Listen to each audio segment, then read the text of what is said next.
Mahinging udto ako rin si Noe Calderon, 43 years old from Lungguan. Saan kayo Lungguan? So, ano ang mga paghahanda na iyong ginawa noong nalaman mo na may paparating nga bagyo? So, unsa ko na imong gibuhat nga mga preparasyon itong imong naibawan nga na umabot nga bagyo?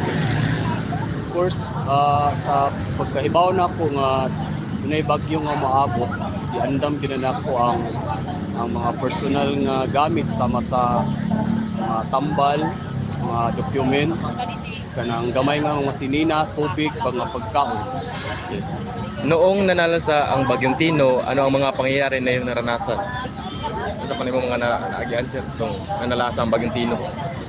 Pag puso-puso gid sa bagyo nga Tino, of course, kulbaan man gid ta kay Sir. atong una-una ang panimalay nga kasi maunsa nga ang ikaduha nga atong pamilya nga safe.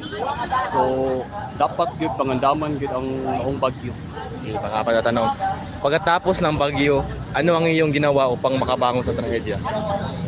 Pag human sa bagyo, natural mag-clearing man kita sa Yes, sir. atong palibot nya dunay mga guba ato pong ayuhon. So ampo lang yun. So, panglimang tanong, mayroon bang tulong na inibigay sa inyo ang gobyerno para sa inyong pagsisimula? So far sa pagkakaroon murag wala pa kay nagbaya sa among barangay man gud. Bali ba dunay validation pa ba kung na damage ba inyong balay. So kung naa man gani ayuda nga ihatag mas maayo ug wala okay ra pod bangon ra pod gyapon ta. Sige, pang-anim na tanong, ano ang mensahe nyo sa mga taong nawala ng mahal sa buhay at nawala din ng kanilang mga bahay? Sa akong mensahe sa mga tao nga nawad-an o panimalay, nawad-an og mga minahal sa kinabuhi. So kining tanan lumalabay ra man gyud ni.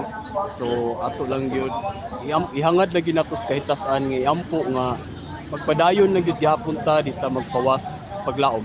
Sige, pang-pitong tanong, ano ang aral na iyong nakuha pagkatapos ng bagyo?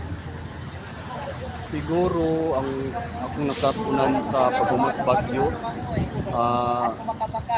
safety sa imong pamatag pamilya nimo, ikaduha ang kanang ampo lang gyud kang sa ang talagman man gud na among gyud na kinigin na siya malikayan. So ampo lang. Sige sir, thank you sir. Salamat sir.